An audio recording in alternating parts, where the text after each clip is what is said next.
आता मी मंदिराकडे जात आहो।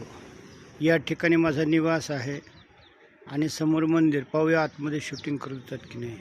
आणि बाजूला ते आम्हाला फुकट संध्याकाळी शिरा किंवा खिचडी खायला मिळतं ते काउंटर।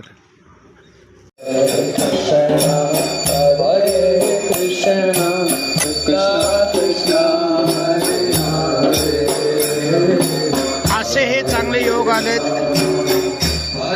कृष्ण मंदिरातून गए।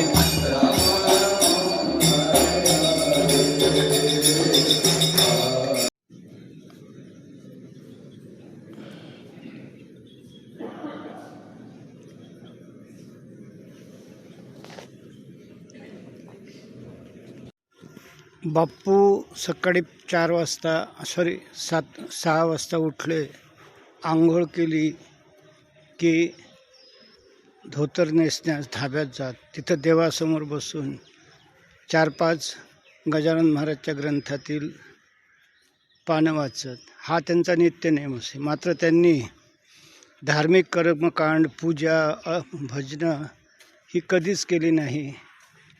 त्याचा त्यांनी तिरस्कार केला।